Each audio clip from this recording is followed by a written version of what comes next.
Hello friends, good evening. Welcome to my YouTube channel friends. Okay, now start our session. Welcome to my channel Civil IQ friends. And अभी हम soil mechanics के 121 से लेके 130 तक के question देखेंगे friends. तो let's see question first 121. Sensitivity of soil can be define as.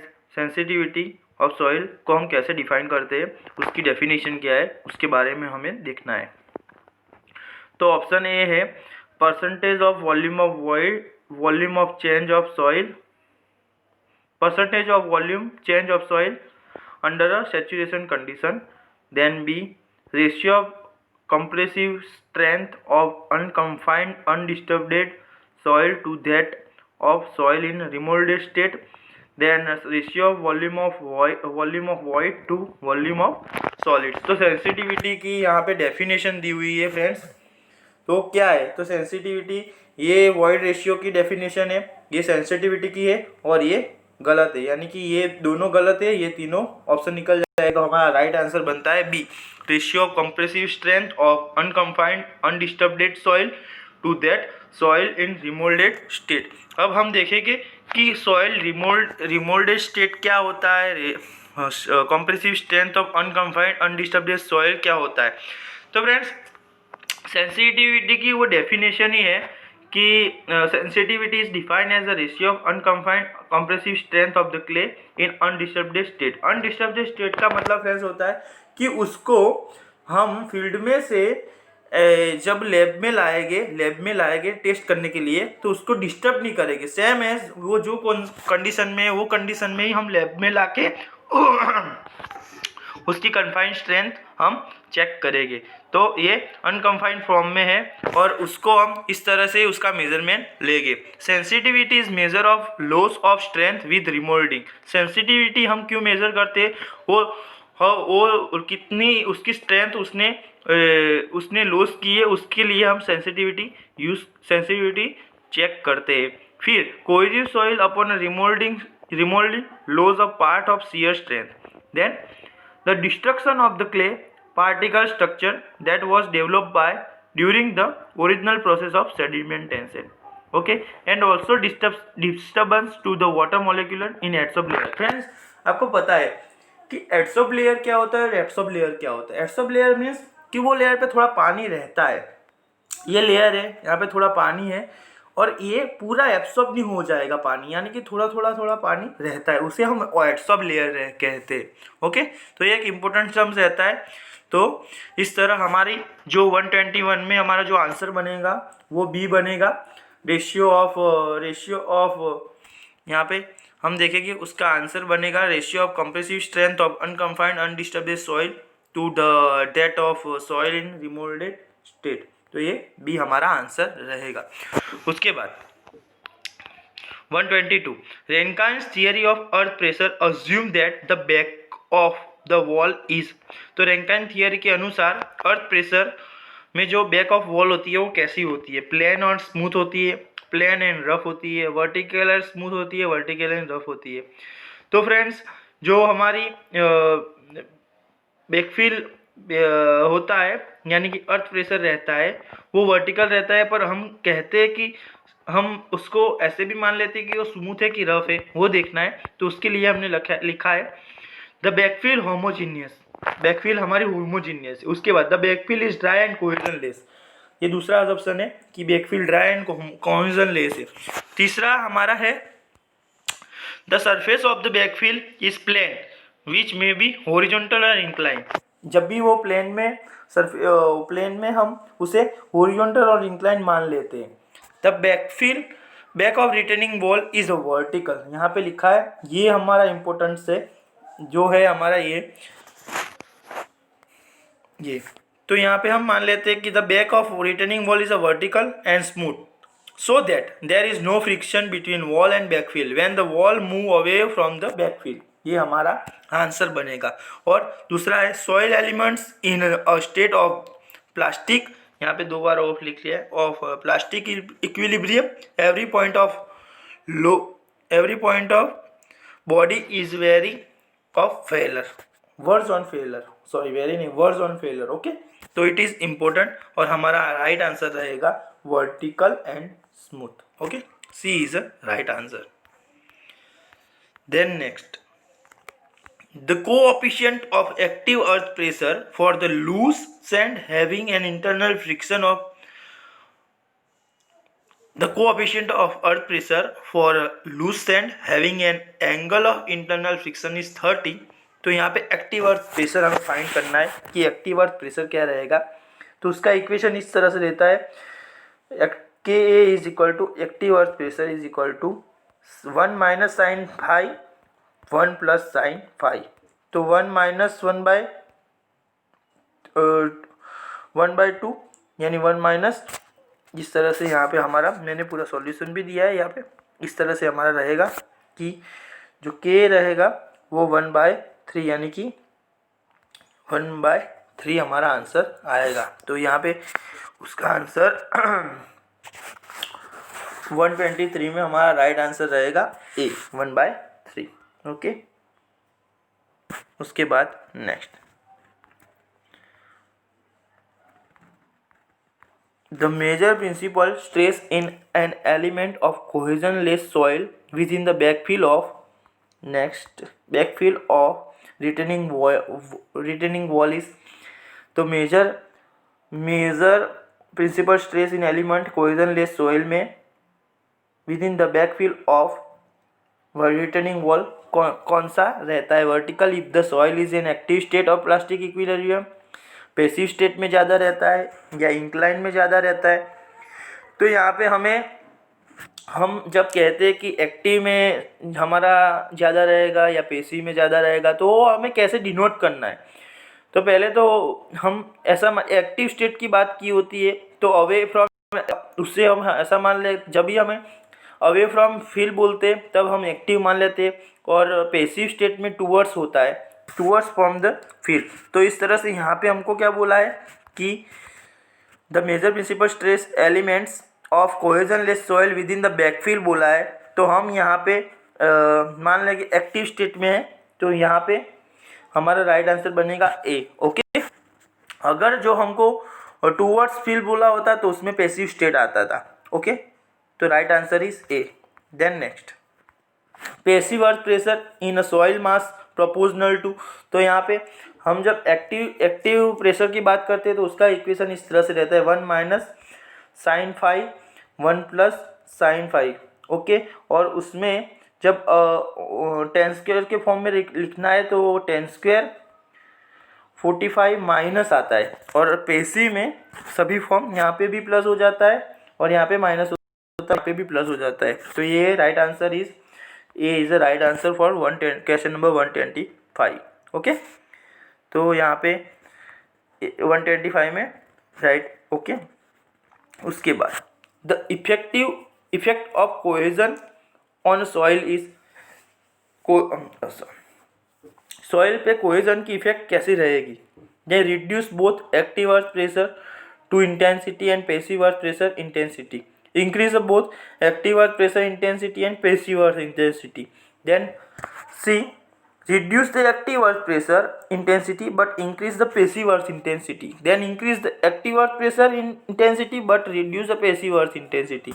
तो क्या होता है, तो हम जब फिगर बनाते हैं एक्टिव अर्थ प्रेशर की, तो उस टाइम पे हम फिगर में ये जो होता है ये इंटेंसिटी बोलते हैं फ्रेंड्स इसे। यहाँ पे क्या होता है कि प्रेशर यहाँ पे प्लस में है, उसके बाद यहाँ पे जो आता है यहाँ पे 0 होता है, उसके बाद जो प्रेशर जाता इंटेंसिटी होती है हमारी माइनस होती है। तो एक्टिव अर्थ प्रेशर में क्या होगा, ये पोर्शन हम माइनस करते हैं इंटेंसिटी फाइंड करने के लिए। ऐसे तो जनरली तो क्या होता है के गैमा इंटू एच रहता है, पर यहाँ पे हम क्या करते हैं, ये पोर्शन माइनस करते हैं, इसलिए एक्टिव अर्थ प्रेशर हमारा माइनस रहेगा और पैसिव अर्थ प्रेशर है हमारा जो हम देखते हैं वो ये पोर्शन होता है ये प्लस में जाएगा। तो हमारा क्या होगा, एक्टिव अर्थ प्रेशर रिड्यूस होगा और पेसिव अर्थ प्रेशर इंक्रीज होगा। तो यहाँ पे राइट आंसर है C, reduce the active earth pressure and increase the passive earth pressure. यहाँ पे दोनों जब भी रिड्यूस बोथ इंक्रीज बोथ है, दोनों को तो नेग्लेक्ट ही कर देना है, उसके बाद हमें आगे बढ़ना है। तो इस तरह से भी आप नेग्लेक्ट वाली सिस्टम भी अपना सकते हो। तो इस तरह हमें आगे बढ़ना है फ्रेंड्स। उसके बाद नेक्स्ट हमारा क्वेश्चन है 127 क्वेश्चन में, retaining wall of 6 metre height support a backfill with surcharge angle of 10%, then the backfill of wall is inclined to the vertical at a positive better angle of 5 degree.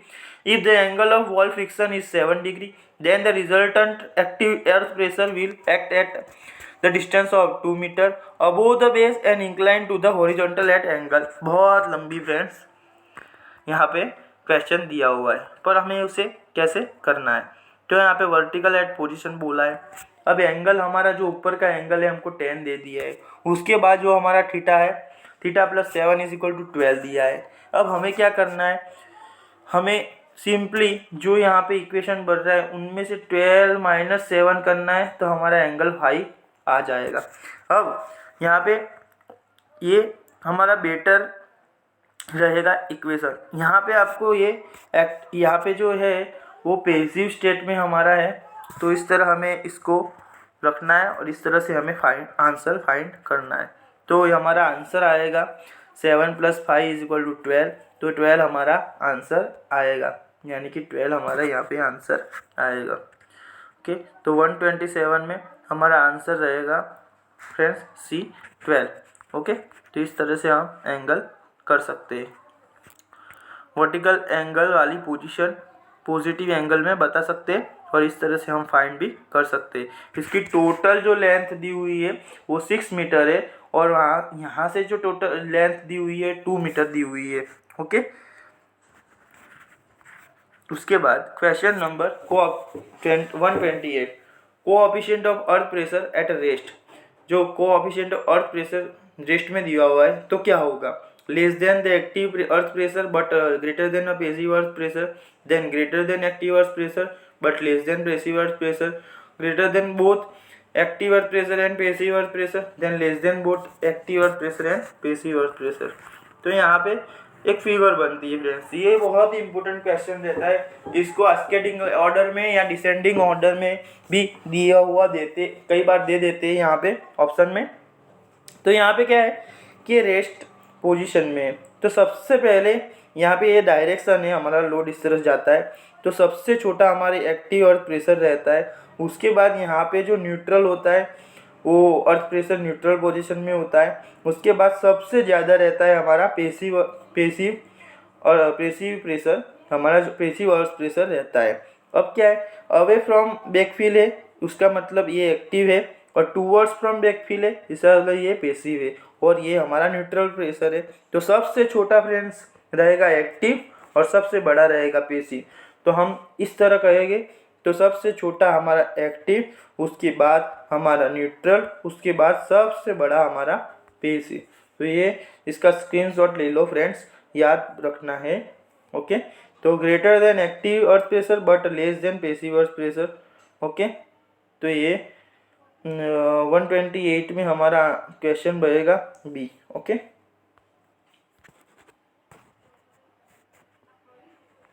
इसमें coefficient of earth pressure rest में बताया हुआ है, यानी कि P0 की बात की हुई है। तो P0 क्या होगा, ए से ज़्यादा होगा PA से, यानी और पैसिव से कम होगा, इस तरह से होगा। ओके, तो आप कंफ्यूज मत होइएगा।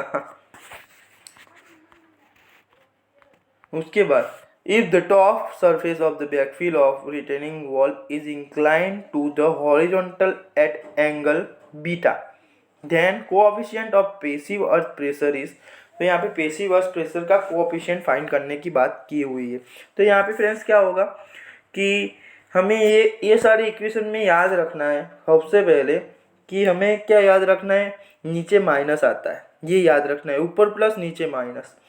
तो ऊपर प्लस है कि नहीं, तो ये नहीं है, तो ये गलत। ऊपर प्लस है तो इसको पेंडिंग में रखो, ऊपर प्लस है तो इसको भी पेंडिंग में रखो, ऊपर प्लस नहीं है तो इसको निकाल दो।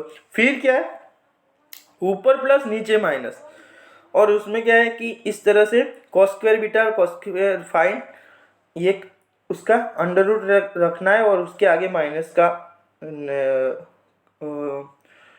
माइनस लगाना है।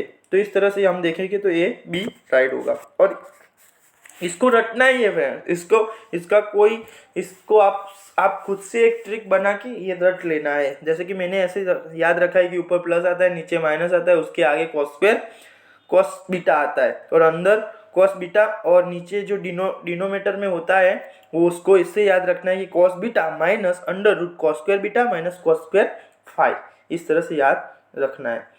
तो इसकी यही एक ट्रिक रहती है। Okay,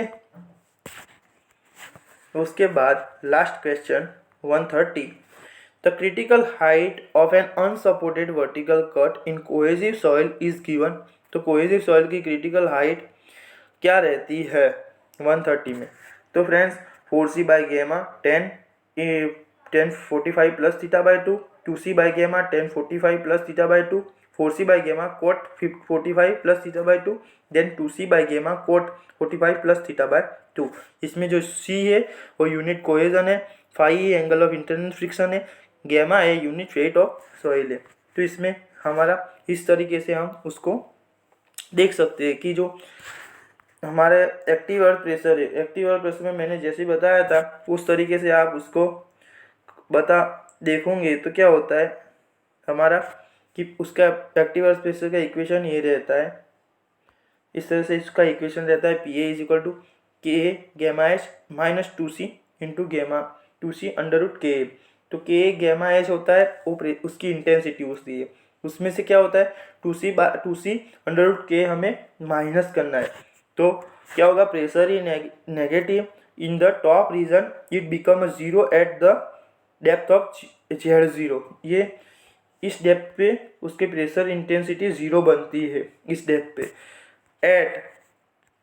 eight Z0 total earth pressure is zero. मैंने जैसे बताया कि Z0 पे टोटल अर्थ प्रेशर जीरो बनता है। के इंटू गेमा into Z0 minus 2c into के हो गया। तो ये 2c इंटू के को यहाँ पे इस तरफ लाते हैं तो हमारा इक्वेशन इस टाइप से बनता है।